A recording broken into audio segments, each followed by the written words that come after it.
La gare Saint-Michel-Notre-Dame, située sur les berges de la Seine, dans le centre historique de Paris, est la 8e gare française en termes de trafic.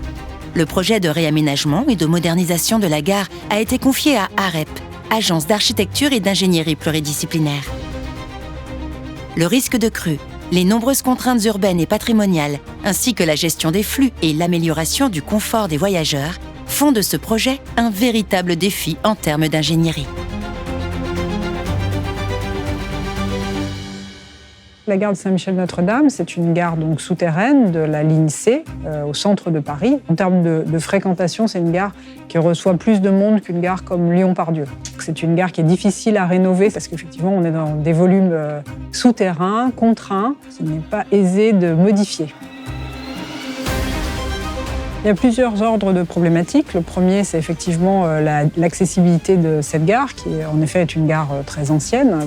Elle avait d'autres problématiques qui étaient effectivement la lumière naturelle et son manque de visibilité depuis l'espace public. Cette gare est sous le niveau de la crue centenale de la Seine, donc évidemment, il faut faire en sorte que cette gare soit résiliente par rapport au risque de crue. Cette gare est en plein Paris et elle amène de la pollution sonore au cœur de la ville. Cette gare amène aussi de la pollution des particules fines, puisqu'on est dans des tunnels, à la suite de tunnels, donc il y a des particules de freinage, il y a tout un tas de matériaux qui circulent. Beaucoup de contraintes et avec des contraintes qui s'opposent en fait. Par exemple, quand on veut ouvrir la gare sur l'extérieur, à la fois on amène de la lumière et on peut amener de la ventilation, mais en même temps on peut laisser passer le bruit et on peut laisser passer les crues. Comment faire de toutes ces contraintes une coordination et réussir à faire quelque chose qui fonctionne?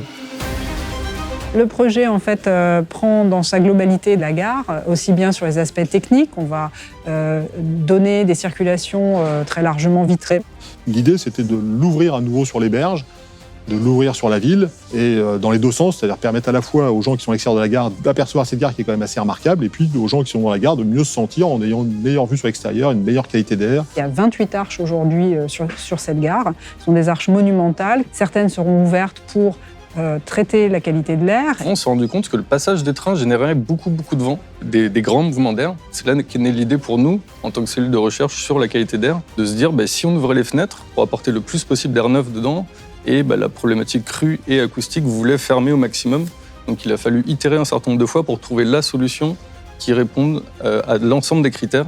Ce dispositif est constitué d'un châssis en acier, reposant sur un massif béton, dans lequel est intégré un vitrage extrêmement épais, résistant à la pression d'une crue, et en partie haute, il dispose d'une ouverture calculée et dimensionnée, afin de limiter la propagation acoustique dans l'environnement.